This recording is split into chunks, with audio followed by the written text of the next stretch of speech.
Hi, everyone. I'm really delighted to be here with every single one of you. And I wanted to say what a pleasure it was when I was doing a keynote presentation at the North Carolina Project Management Institute Professional Development Day last year. I got to sit at a speaker table with Brandon Fargis, and we started chatting away. He was also a speaker. He did a presentation about neurodiversity, which is really his great expertise, although he's got many others. And for example, when he was at Red Hat, he had completely transformed their IT system. Now he's working at Mitsubishi UFJ Financial Group, and he's doing digital transformation there. Transformation seems to be a word that Brandon is very comfortable with. And I think he really has made a huge difference in the world of neurodiversity. And some of us may not even be clear on what that definition is, but he talks about how all kinds of minds must be together at the table of innovation for it to really work to its best potential. So, Brandon, we're delighted to have you here today. And I want to apologize. We have not been putting our webcams on. Why don't we just do that? Roxy, is there a webcam icon that we can just open up here? We decided we were going to start using webcams, so I'm going to welcome you in person. Hi, this is Judy. I'm here. And Brandon, would love to see you. If you can see your, click on your webcam as well. Let me see. I believe you should see a start button. There you go. All right, Hey, and I think you may be able to see me now. yes, wonderful. I feel like we're sitting around the table having lunch in North Carolina again. You have lunch with you? Right, absolutely, yes. Yes, I great. have Well, a bottle of water, right? Yes. yeah, that's lunch these days, right? And I've got my traditional That's cup of right. coffee. Anyway, we're really pleased to have you here, Brandon. And I think your message is so powerful and so important that I actually brought you in to speak at our Leadership and Innovation Conference. That was in March. We launched it. It's still running in the access period, and you had a phenomenal presentation. And what I sensed underneath the whole initiative that you've been promoting and bringing forth is an appreciation for the different minds and a gratitude that we're not all the same. So let me turn it over to you, Brandon, and we all look forward to hearing you today. Awesome. And I'm going to, just for the sake of being able to multitask in 3 different screens here, I'm probably going to kill my webcam, unfortunately, because there'll be so much distraction, I'm afraid. All right, I'll go away too. All right. Let's see. All right. So just remind me, Roxy, am I going to navigate my slides in the middle screen here? Is that right? Yes, I'll say yes Okay. for Roxy. She's probably Awesome. helping somebody come in. Wonderful. Yes, sorry. All right, well, Notice the arrows down at the bottom. Please note that all animations are separate clicks forward. So if you get to a blank screen, click forward again and you'll see it. okay, great. Well, I really appreciate the introduction, and it is good to be here with you, and thanks for joining with me today. I think it's such a privilege to be here and such a joy to share my thoughts about neurodiversity and how it intersects grateful leadership, something that I think is just so vital today. By way of background, I am a lifelong technologist that just happened to stumble into the world of neurodiversity through my academic career. I found application in the workplace by creating communities that focus on solving common gaps in the workplace ERGs and diversity programs. That gap, usually the need to create more opportunities and good places to be for neurodiverse individuals and their allies. And it's been a really amazing and rewarding journey for me personally, and I'm just excited to share more with you about it. Today, my presentation, I'm going to share 3 stories about 3 very different individuals. And the stories are real. The names and the photos are not. Some of the people are neurodiverse. Some are neurotypical. But they're all working through our world today with the help of grateful leadership. So as you explore the stories with me, I hope you will focus on the emotions that you feel, what you're feeling, what is evoked.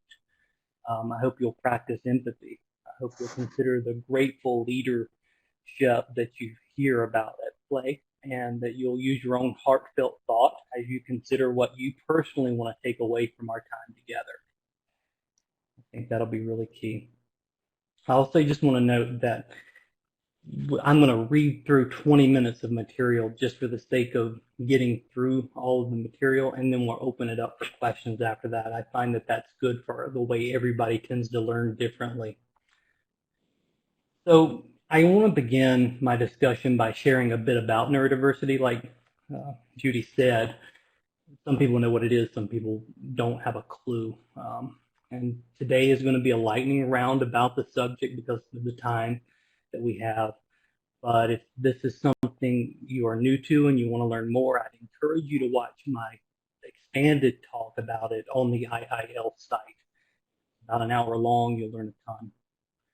And I will begin by just answering the common question I get: what is it? What is neurodiversity? And in truth, it does sound complicated. It does sound unapproachable. But in reality, it is very straightforward. And I break the word apart to explain it. We have neuro, and that's the brain, and that's easy, right? Neuro. And then we have diversity, and that's straightforward. That's difference. So we put that together, and we're just simply saying we recognize the fundamental difference in the wiring that we are all biologically born with. So that's where we begin, this definition of neurodiversity. So we go a little bit deeper, and we have 2 key terms you're going to hear me use throughout this presentation: neurotypical and neurodivergent.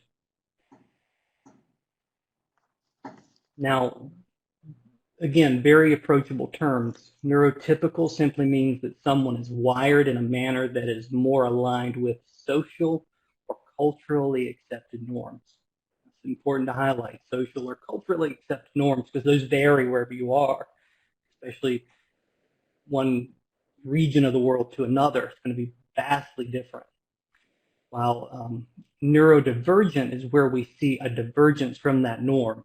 So that's really where we want to foundationally align with. And what is key to remember as we move through all of this is that it's not abnormal versus normal. Rather, as Temple Grandin so beautifully states here, it's different, not less. Kind of like an eye color, all beautiful in their own unique way. And that's really the way I like to frame this out. So I'm going to tie this together now with some everyday terms you're probably going to recognize in the world or in your own life. So I'm going to highlight a few of the common labels or diagnoses, depending on how you view them. First, we see some very common names: autism spectrum disorder, dyslexia, ADD, ADHD, and mental health issues. Working within the average organization that we're all representative of, this means that you meet 1 or more neurodiverse individuals every single day. In fact, when you roll it all up, the data suggests that it's roughly 1 in 4 people.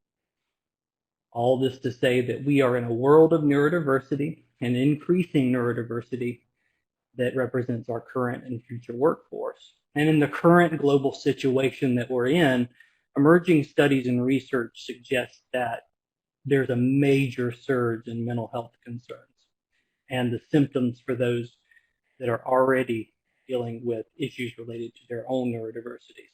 So in short, if it was hard before, it's many times harder now. So we need grateful leadership in our organizations to step up more than ever. And honestly, this is a major blind spot for many organizations that, when solved, can save and help millions.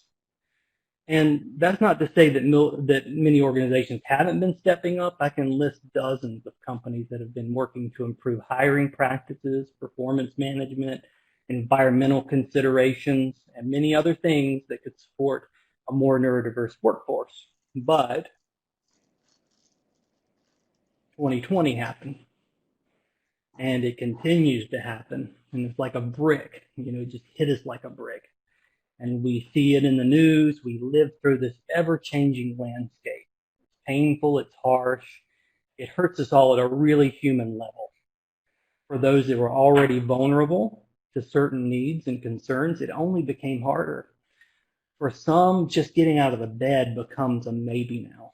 And so the intersectionality of grateful leadership and neurodiversity and the organizations that we work in, we've really got to get serious and begin to embrace how we can improve the recruiting, leading, maintaining, developing the neurodiverse talent, that 1 in 4 that we just talked about, because it's being spotlighted right now in the media.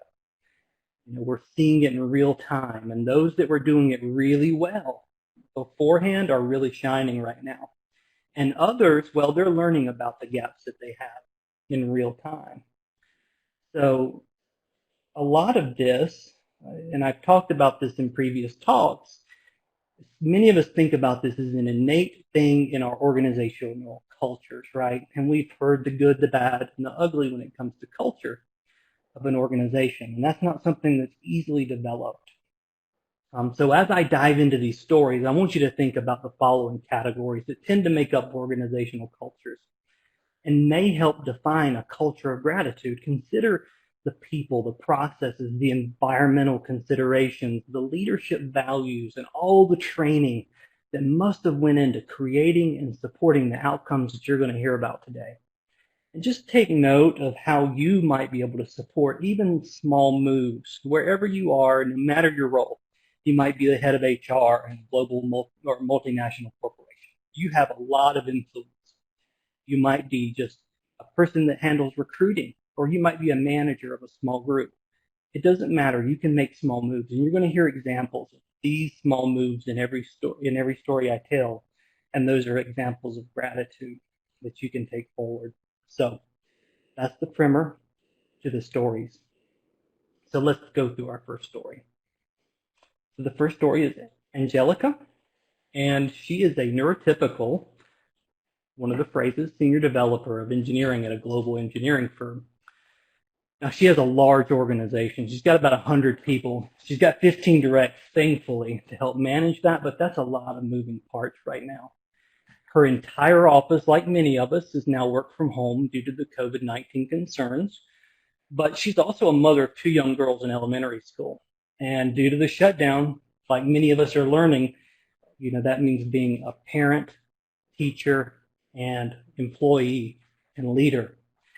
And that really put a strain on everything, and really is a change for everyone in the household. On top of that, her partner was furloughed due to a work slowdown, and it's been really tough financially without that second income, and no real prospects for her partner in the near term. Critical project timelines are slipping at work. All of the stresses are really hitting Angelica hard. So this is real, right? This is a real scenario. I mean, we all very well know an Angelica in our lives today. It might be one of us on the call. It's hard, and it's as real as it gets. As leaders, I want to assure you that there is an Angelica in your organization right now. She's hanging tough. She's showing up. She's leading. But she is stressed and having trouble in a variety of ways that we can all relate to. She's covering. That's a word that many of us should relate with. We cover and we get through, but at the end of the day, we just deflate. But let's think about how grateful leadership is showing up for Angelica, how it's helping. So Angelica's company is an amazing place to be. First of all, they launched an employee resource group for parents that quickly began sharing stories and helpful strategies with dealing through these changes. They're holding weekly online Zoom sessions focused on how to deal with this change, how to be a parent and an employee and a leader and just deal with all the complexities going on. She said it was great knowing that she wasn't alone, and she's even found a few new connections to reach out with. Connections and ERGs matter, and during these times, they are easily one of your best tools for improving internal support among colleagues. What we may have seen before, some organizations felt these were fluff pieces, but they have now become visceral and real during these times, and will become much bigger parts in the future, hopefully, in the funding considerations of boardrooms. How many of you have been part of the discussions? I'm not sure how many have fought for funding of these ERGs, but now we're starting to see in real time how grateful leadership has paid off. Another cool thing that the org did for Angelica is to launch a Caring Connections program built off of their previous mentor-mentee platform. Employees are able to step up and connect with each other in a new way, not just to be a connection point with each other, but to volunteer to just be human with each other during these times. No agenda, and just to connect in a human way. Angelica and many other associates had relocated for this company prior to the shutdown, just prior, so they didn't have a chance to build a network around that new community. Honestly, many others in the company had missed that chance. So this program gave them a way to connect with things outside of work and just share interests. So this really gave her an opportunity to have an outlet outside of her household during the shutdown, and it really improved her mood and organizational commitment. The company also provided enhanced job referral programs for employees that have had displaced friends and family members. They created an internal job board that not only helped refer out internal roles that might be available, but outside roles that employees discover that could help those that had displaced family members. So Angelica's partner was able to find a couple of good leads within the first week of coming online.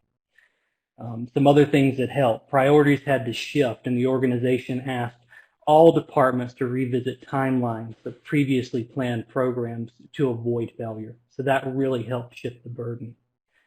And so after all of that, it really helped with burnout, and it was a major gift for everyone. Extra personal days were given.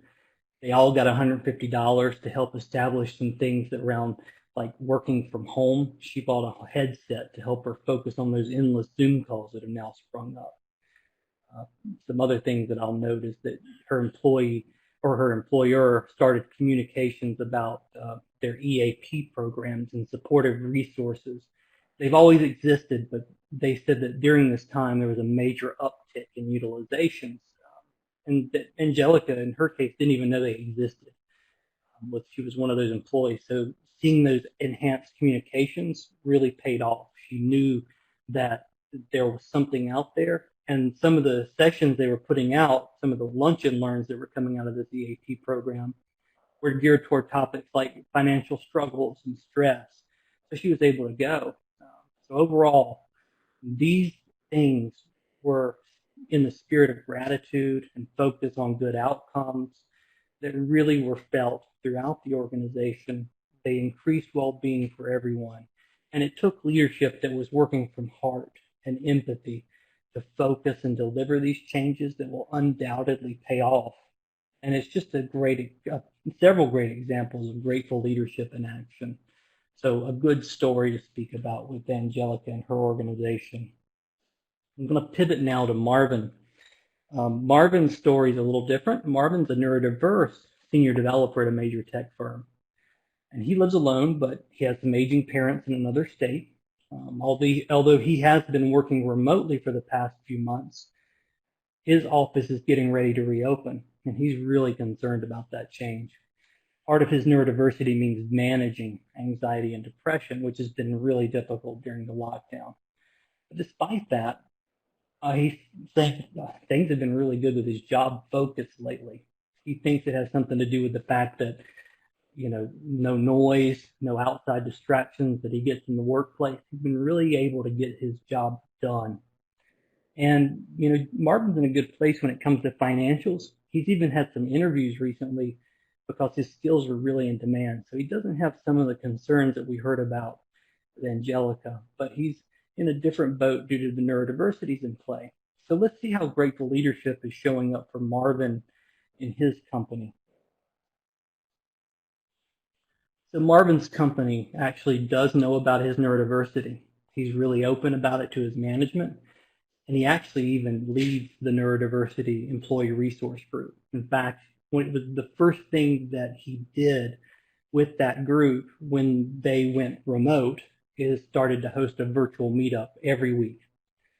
And so that was really good because he connected like minds together in a sense of community.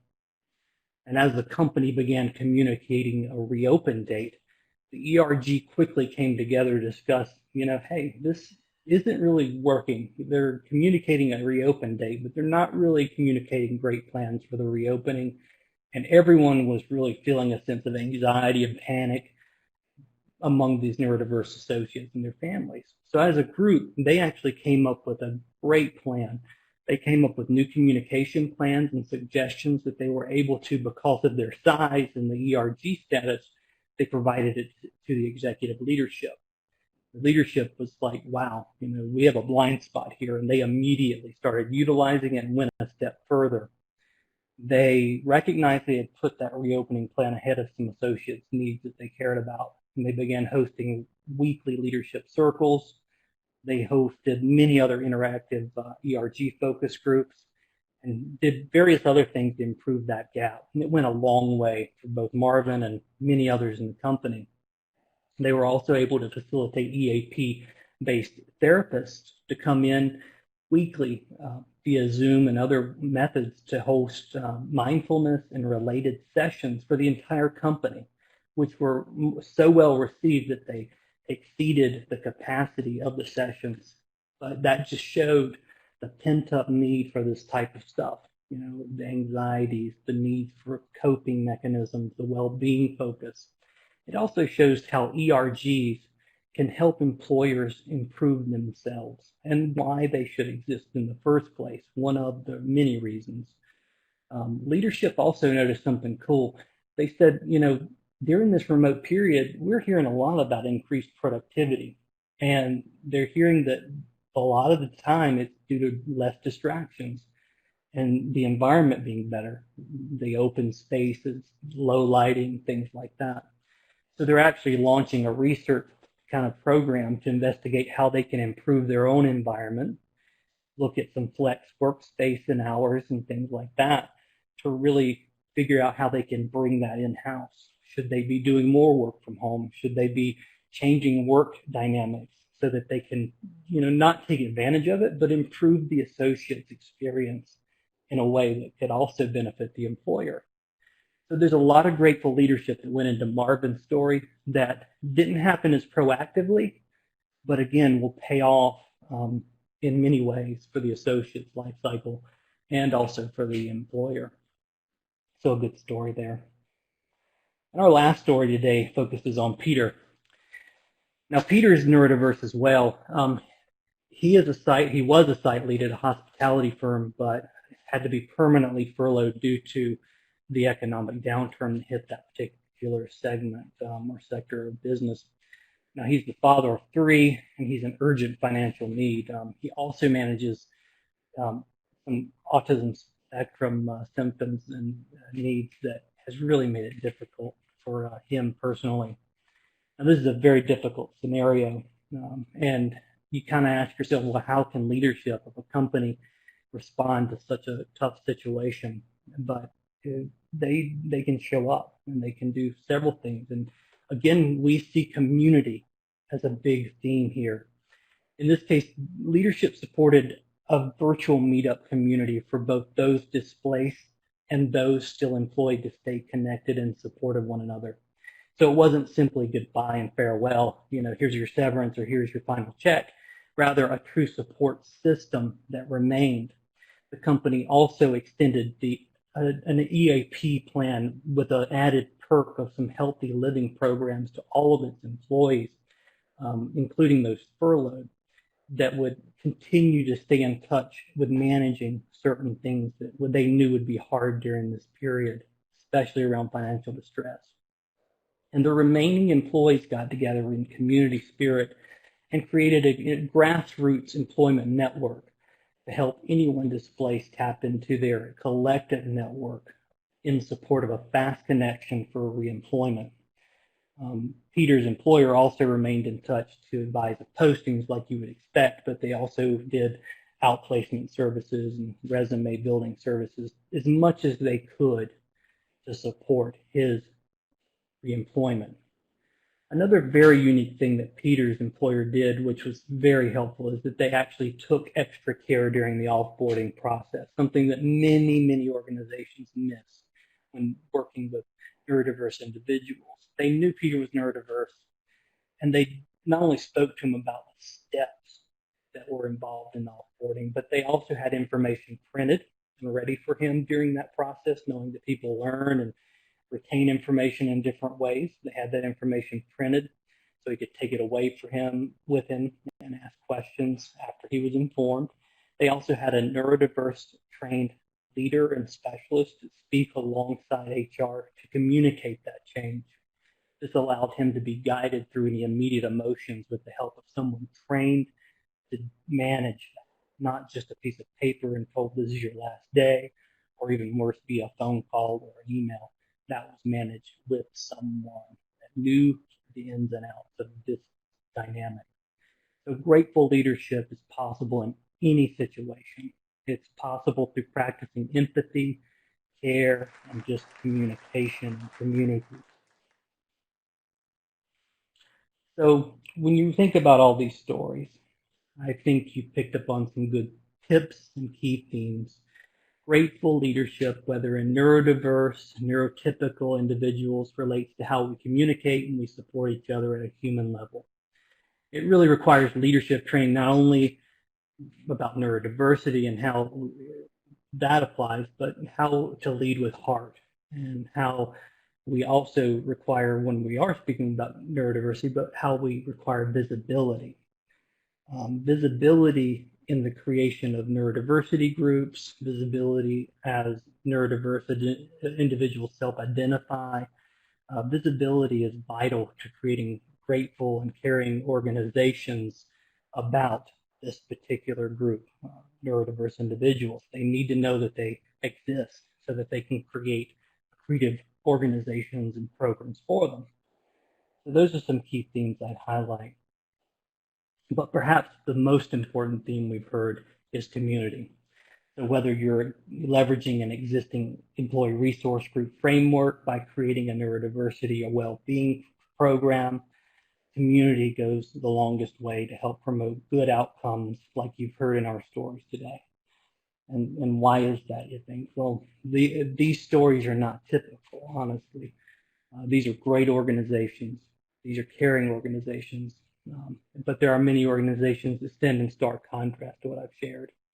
I think it's important that we, as individuals, as a community on this call today, people that care, people that are in good value alignment for grateful leadership, that we stand to think different, that we promote the good, that we really must think different to promote what you see here as good outcomes from community, because as we start to realize, it's just like, again, a quote by Temple Grandin, different thinking is where progress and invention and discovery does lie. And, you know, the world, especially right now, we need different minds to work together. We need to come together for the good. And that's what I have for you today, and I really appreciate you hearing my thoughts. I want to open it up to questions. Brandon, thank you so much for that incredible presentation. And you make a very, very complex situation so achievable. And that's what I love, the way it aligns with grateful leadership. It's really a very simple thing. People need appreciation. They need support. They need just the gratitude for being who they are. And can we adopt you? We just would like to adopt you I tell every you. corporation. I know, right? I wish more organizations really took these types of steps every day for all individuals, because it would make such a big difference. We read about these things, we hear about these things, and they generally come out of the more progressive and high-tech companies, but we're seeing more adoption across the board, and I think that's going to be a good thing for us all.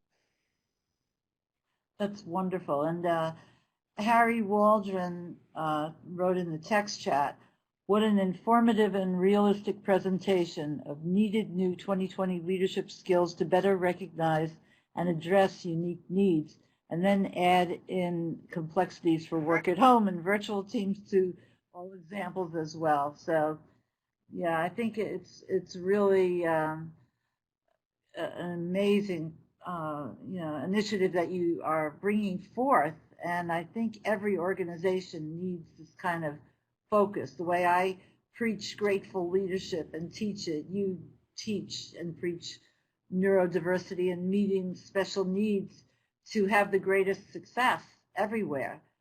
Okay, do we have any questions for Brandon? He's a gold mine. Really is.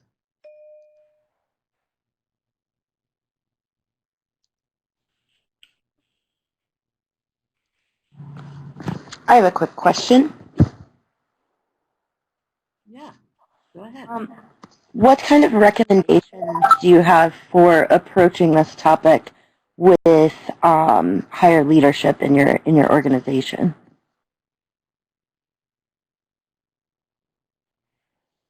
That's a good question, and it's one that I see a lot. Where do I begin, right? Where do I start?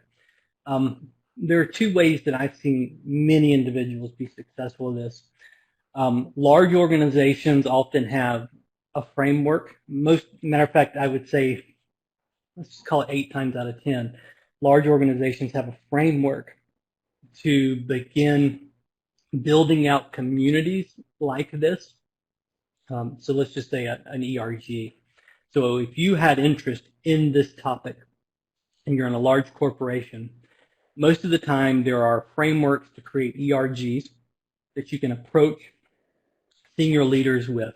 Usually they need an executive sponsor to even get off the ground. So in the past, people I've worked with would approach an executive leader in their company and say, this is an area of passion for me because A, either I'm impacted by it, B, I have a family member that's impacted by it, and then they go from there. Now, whether that forms an ERG or an interest group or whatever, that's the starting point, right? Because you've shared that you are an individual with interest and there are others. That begins a conversation that can either span out from there and build out basically a large community, or just begin the conversation with that executive. Even if you didn't have a framework, you've begun a conversation to say, hi, I'm a neurodiverse individual. I see that there are other groups in our organization, whether it be a pride group, you name it, all the spectrum of diversity programs that exist today. You can say, I can see that we have energies in these areas. Did you know that 1 in 4 individuals are neurodiverse? I'm one of those individuals. Would you be interested in sitting down and learning more? 9 times out of 10, that individual is going to sit and talk with you, hear your story, and walk away saying, we need to put more energy into this. That's a great way to start. Excellent. Thank you. Those are great. Wonderful. And Thomas O'Shea says he came in late, but he thought your presentation was great. And he said in this day and age, it's very informative and helpful for those of us working from home. Just that there can be support and cheering and just plain old, hello, how are you? And we want to make sure you're getting what you need. So absolutely. Thank you for that. Thanks, Thomas. Yeah. Nice to have you here with us. Especially with the ERGs or just having virtual happy hours, I've been amazed at the number of stories that I've heard about, just the number of teams that are having virtual happy hours to stay connected, just remove themselves from work, have a happy hour virtually each week through webcam or Zoom or whatever. just to stay connected in a social way. I think it's needed, and it's doing a lot of good. But then when you take it into whatever affinity group you might want to have, that just amplifies it. So companies are doing well to support that. They really are, especially in today's times where people are not really getting a lot of that socialization otherwise. I mean, it's important that they invest in that and give time for that.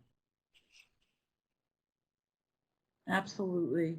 And I just had a question about how you first really got involved in this. I mean, I think everybody who hears about it is interested, but you got actively involved. Did you know someone who was on the neurodiverse spectrum, or was there any personal connection there? Well, one of my degrees is in psychology, so I learned a lot that way. I have a couple of family members, I have a couple of nephews that are on the spectrum, and that's my personal connection. But in one of the companies I work for, I came across the genesis of a neurodiversity community. It was very fledgling, maybe 4 or 5 active members just getting started. And having the academic background and a passion for just helping others, just got involved, took on a leadership role and helped to form it, really helped breathe life in that program. And by giving it some structure, giving it kind of, I guess I would call it some direction, and just giving it some really good purpose, that community grew to be one of the largest in the entire global organization, with well over 1,000 active participants within the year. And that was within an organization of around 15,000 people. And so that gives you, and that was within a year, going from 4 to over 1,000 actively participating in every single session we had. And I think for me, why I got so involved after that is because of the personal stories that I started to hear back. I was emailed from people all over the world telling me what an impact that it had made in their lives, what a difference it made in their day-to-day. And you could just see it also in their faces, the stories of parents who were struggling to really connect with a program that could help them just make a difference in their child's lives when they're struggling with ADHD or other neurodiversities. It really helped me feel connected at a non-corporate level, because my job in a day job is just pushing process and numbers, and it's boring. It's not human in that way. So it gave me a connection to the real, gratitude and grateful leadership that we're talking about here. And once you get that, I think it's hard to really turn away from it.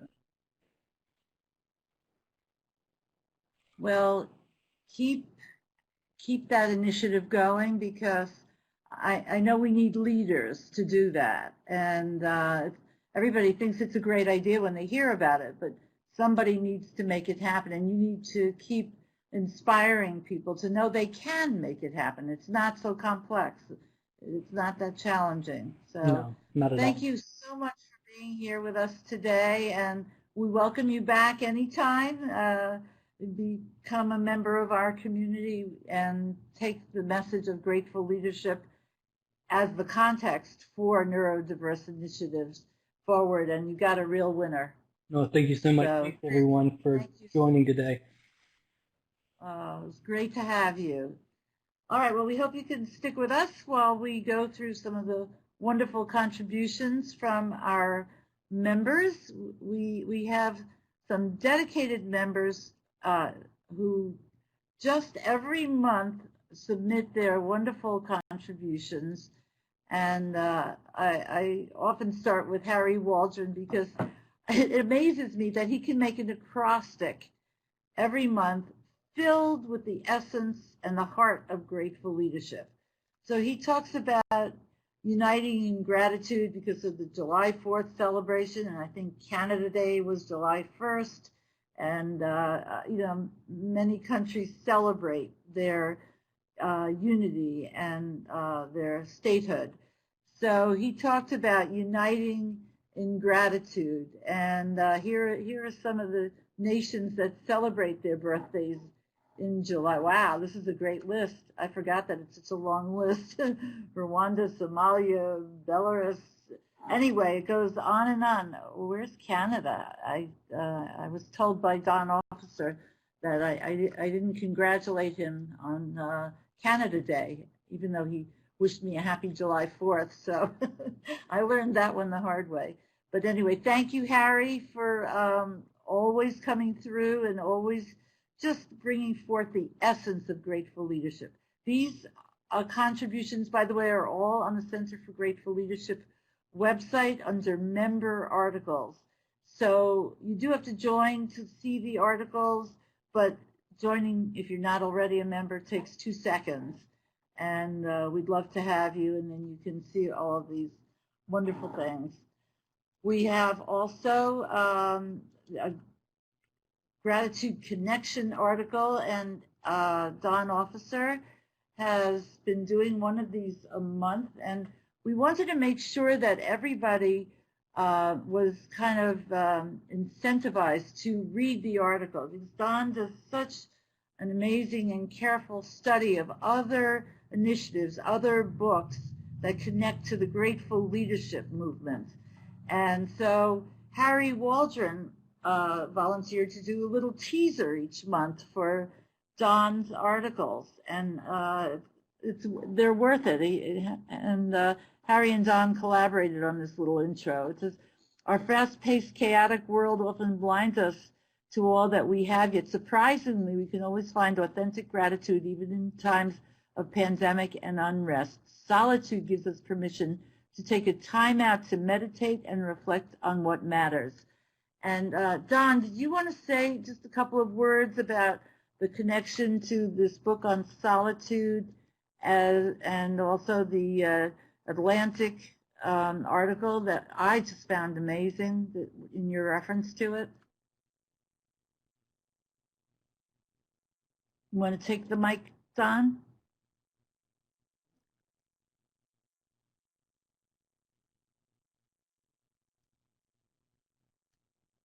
I'm not sure we can have you, can hear you rather. We definitely can have you. All right, well, we'll come back to you. Let us know if we can, your microphone is working. All right, and then our own Roxy Nevin does a monthly column on grateful parenting and did an amazing article. Brandon, you'll be very interested in this, I'm sure. It's Neurodiversity and Grateful Parenting. Roxy, do you want to say a few words about that? Sure, absolutely.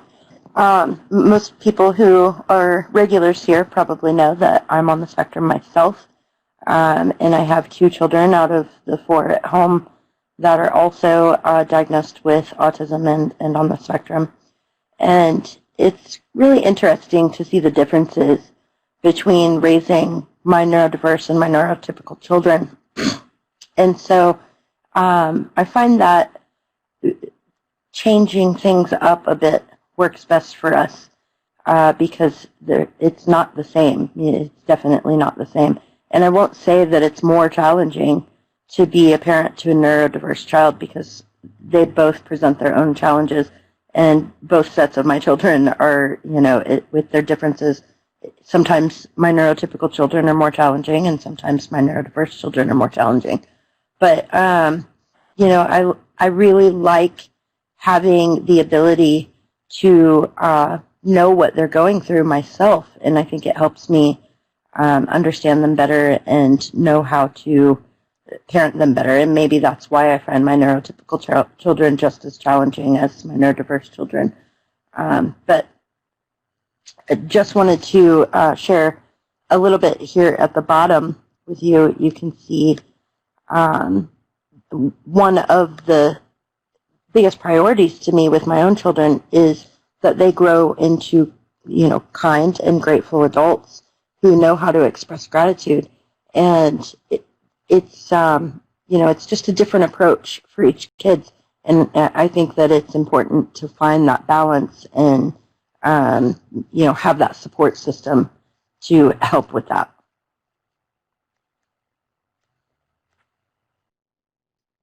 It's amazing, and I love the way you explain that in the article, and I advise everyone to read it. Yeah, it's definitely eye-opening. And I heard that same expert's name that I never heard of before, Roxy. Remember, I was questioning it. Temple Grandin. I forgot her Temple name. Grandin. Grandin, and I heard that twice today. One from Brandon, one from you, one's from you. So that must be a very important person and a good She authority. is fantastic. Okay, and yeah, well, you were both good authorities about the good authorities, so thank you for that. And I just wanted to play you a little bit of this podcast. As most of you know now, I stepped in when Jim Trella, our host for 3 years of a weekly podcast, needed to step aside, and I thought we should just rerun his 3 years of Grateful Leadership podcasts, but Roxy talked me into taking it on myself, and wow, what a lot of work it is. So I did a podcast this time called The Reluctant But Grateful Podcaster, and I want to pick it up, because this is, I'm always wondering, what should I be writing about? How am I going to make it, make sense? And it's just not an easy thing to do. And I always saw the almost finished product when Jim Trella did it. I just looked at it for approval, and sometimes we made some changes out of our discussions, but I had very little to do with it. Now I have a lot to do with it, and I could use your help, people. So anyway, I wanted to play just a little segment from it. Here I am doing a weekly podcast, and I truly do feel a strong sense of gratitude for all the work that has gone into making this message so worth spreading. The years of support I've gotten from IIL for it, from all of you, from the members of the Center for Grateful Leadership. But I do get a sinking feeling in my stomach as each day of the week goes by and we get closer and closer and closer to the Sunday night upload. So yes, the process can be pretty painful, but I must admit that when it's done, I do feel a tremendous sense of pride and gratitude at each of these accomplishments and for the people that are part of the podcasts. And especially in these challenging times, when I know it's my honor and my duty, if not always my pleasure, to make sure I'm doing all I personally can do to have all of us be the grateful leaders we can be, I feel an added responsibility. To have our leaders be the grateful leaders we know they can be, it's absolutely critical in these times. And all it takes is a quick understanding of the 5 C's of grateful leadership: consciousness, choice, courage, communication, and commitment, which you've heard about in the past and which I'm sure I'll speak about in the future. And with tools like this and the many others we teach, this can and will and does happen. It's really simple when you get down to it. We all need to remember that, especially in times of high stress, as we've been experiencing over these past months, we must do everything possible to let the people we live with and work with know how important they are, and the contributions that they make as well to an organization and to a family. As Stephen R. Covey wrote in The 7 Habits of Highly Effective People, next to physical survival, the greatest need of a human being is to be affirmed, to be validated, to be appreciated. And when I think of all the people who feel invisible in their workplaces, it just makes me want to do something immediate to get our leaders to pay attention to them and their contributions and who they are as human beings. So I must admit that now being totally responsible for this weekly podcast has in fact injected a new life and light into, and even an expansion of, the Grateful Leadership Initiative.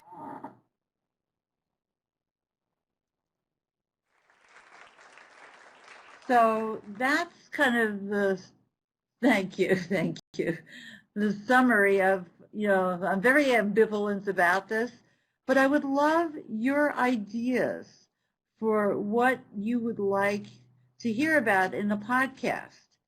And if I don't know the answers or know how to speak about it myself, I'll find an expert. I'm pretty good at that. So, or I'll find one of you as a guest for a podcast. But I'm wondering if we could just, take a moment or two to come up with ideas for future podcasts that would be of interest to you. What would you like to hear about? So, and if you don't think of anything right now, please feel free to send me an email. You can reach me by writing to me at judy.umlas, UMLAS, at IIL.com. Judy.umlas at IIL.com. Anyway, it's great to have you here, and I'm always open to your ideas. And maybe you think you should be a guest on a podcast. Please tell me what you'd like to talk about. That would be wonderful. And I just want to take a minute to congratulate Angela Brown on her great accomplishment. Roxy, you want to open that up fully?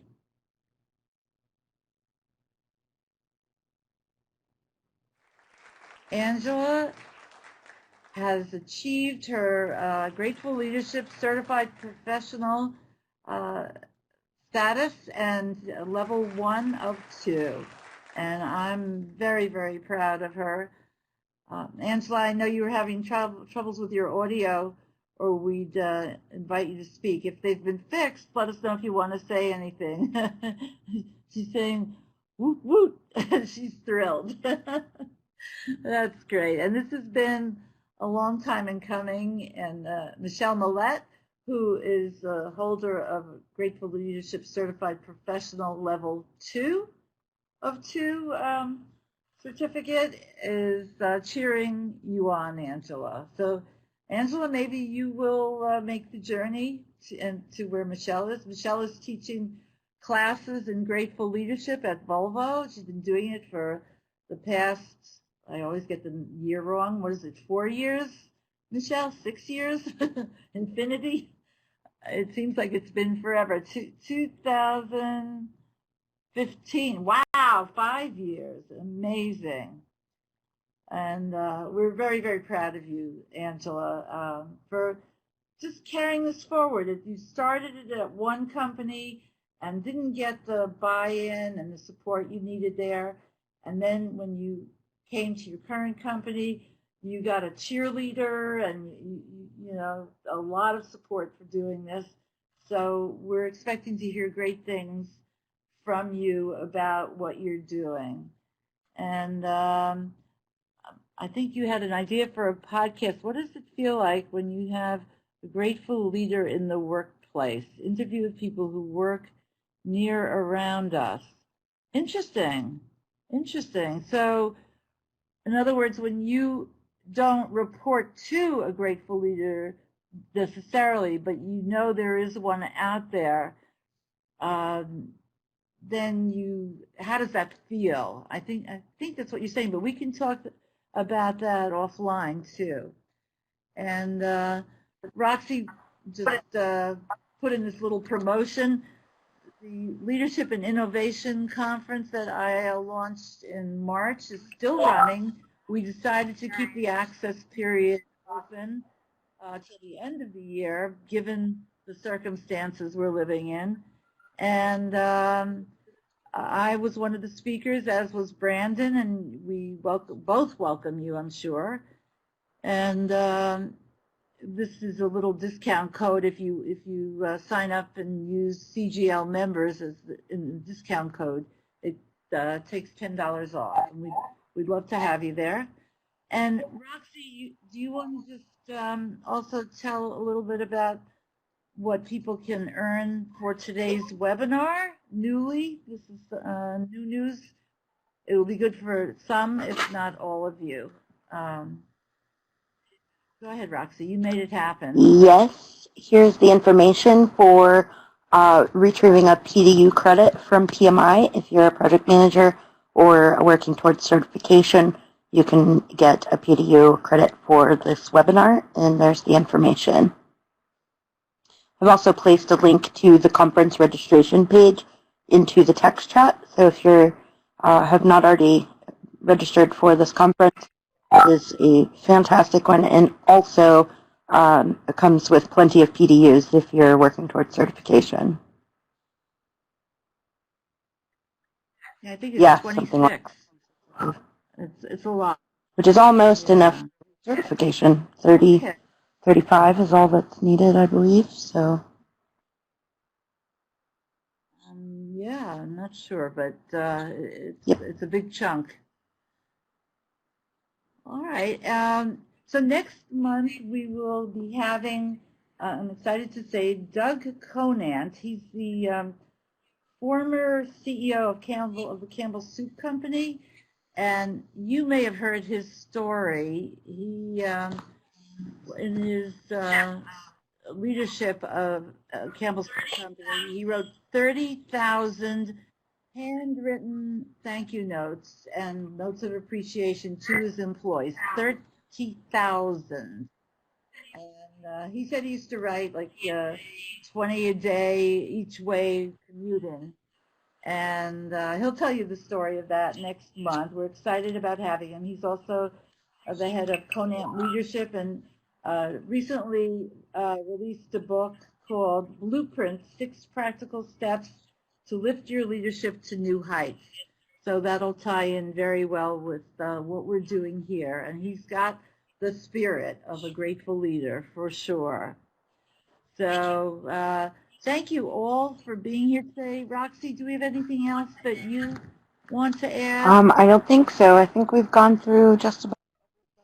I will be sending out a recap of the email with links to the articles on our website and the recording on YouTube so that you can watch it again if you missed any part.